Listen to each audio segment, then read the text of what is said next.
అందరికీ నమస్కారం. Welcome to Padma's organic garden. ఈరోజు చాలా ముఖ్యమైన వీడియో చేస్తున్నాను. మనము అంటే గార్డెనింగ్ చేసేవాళ్ళు ముఖ్యంగా ఎదుర్కొన్న సమస్య ఏంటి? చీడపీడలు అనమాట.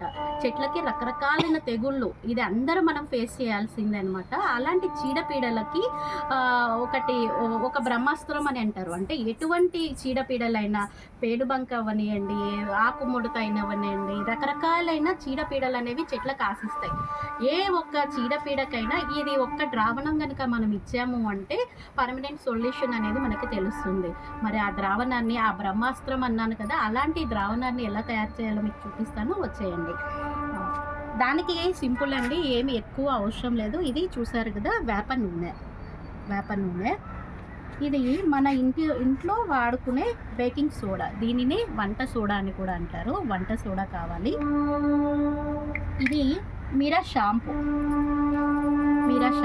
అంటే నేను మీరా షాంపూ నేను చూపిస్తున్నాను. మీరా షాంపూ వాడక్కర్లేదు. మీ దగ్గర కుంకుడుకాయలు ఉంటే కనుక ఇంకా బెటర్ అనమాట. కుంకుడుకాయ రసం ఉంటుంది కదా, ఆ రసం తీసుకుంటే ఇంకా బెస్ట్ రిజల్ట్స్ వస్తాయి. లేదు మీరా షాంపూ కూడా మా దగ్గర లేదు, కుంకుడుకాయలు లేవు, బేబీ షాంపూ అంటే ఎక్కువ మోతాదు కాకుండా తక్కువ అని అంటారు కదా, అట్లాంటి బేబీ షాంపూని తీసుకున్నా కూడా మీకు బెస్ట్ రిజల్ట్స్ వస్తాయి. నేనైతే ప్రస్తుతానికి మీరా షాంపూని వాడుతున్నాను.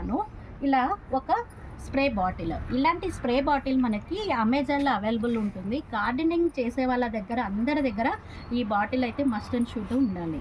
ఇది మనకి అమెజాన్లో క్లిక్ చేస్తే దొరుకుతుంది. ఇది 2 లీటర్ల స్ప్రే బాటిల్ అంతే. మరి ఈ ద్రావణం ఎలా చేయాలో చూపిస్తాను రండి. దీనిని మాత్రం మీరు ఒక నోట్ చేసుకోండి, ఎందుకంటే కొలతల్లో మాత్రం ఎటువంటి తేడాలు ఉండకూడదు. అప్రాక్సిమేట్లీ వేసేస్తాము అంటే కాదు, నేను చెప్పిన పక్కా కొలతలతో ఈ ద్రావణాన్ని మీరు తయారు చేసుకోండి. నేను ఇప్పుడు ఈ స్ప్రే బాటిల్లో 1 లీటర్ అనేది మంచి నీరు తీసుకున్నాను. చూసారు కదా, ఈ స్ప్రే బాటిల్లో 1 లీటర్ నీళ్ళు తీసుకున్నాను. ఈ లీటర్కి 2 గ్రాముల బేకింగ్ సోడా వేస్తున్నాను. వేప నూనె ఉంది కదండి, వేప నూనెని 1 లీటర్కి 5 ml తీసుకోండి. ఫస్ట్లో చెప్పిన విధంగా కొలతల్లో అయితే ఎటువంటి తేడాలు అయితే మీరు చేయొద్దు. 5 ml వేప నూనె. షాంపూ చెప్పాయి కదా, ఇది కూడా 2 గ్రాములు అంటే 2 ml షాంపూ. ఈ షాంపూ అన్నిటినీ దీంట్లో ఇట్లా వేసేసేయండి నీట్గా. లీటర్ నీళ్ళలో వేప నూనె వేసాము, బేకింగ్ సోడా వేసాము, షాంపూ వేసేసాము.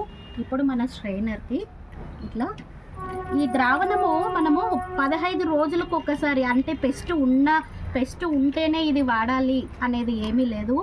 ఏదైనా మొదట్లోనే తుంచేయాలి కదా. మీరు ఈ క్రిమి కీటకాలు కానీ ఏదైనా చీడపీడలైనా ఫస్ట్లోనే అరికట్టాలి. ఎక్కువ మీరు ఏ దానిని పేరు పెట్టుకోకండి. చెట్టు ఎక్కువ స్పాయిల్ అయిందంటే మనము ఏమి చేయలేము. ఇప్పుడు వీటన్నిటిని ఇట్లా స్ప్రేయర్లో బాగా ఇట్లా అనేసేసి మనం ఇప్పుడు చెట్లకి స్ప్రే చేస్తాం. వీటిని 15 రోజులకు ఒకసారి స్ప్రే చేయండి. నేను చూసారా, ఇప్పుడు చూడండి, ఈ ఆకుకూరకి మనం ఎంత బాగా చూసుకున్నా ఒక తెగులు లాగా వచ్చింది, అవునా, కనబడుతుందా? ఈ ఆకుకూరలకి ఇట్లా నీట్గా మనం ఏ స్ప్రే ఇచ్చినా కూడా ఇట్లా నీట్గా ఆకు, కాండము అన్నీ తడిచే విధంగా. ఈ నిమ్మ చెట్టుకు కూడా ఒక నల్లని ఒక క్రిముల్లాగా వస్తుంది అన్నాను కదా, అది కూడా నివారించడంలో ఇది చాలా పర్ఫెక్ట్గా పనిచేస్తుంది.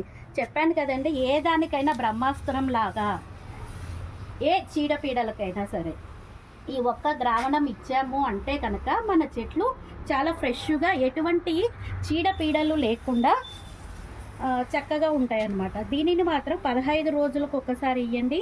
పక్కా కొలతల్లో మాత్రం మీరు ఏమీ మార్పు చేయొద్దు. Thank you. Happy gardening.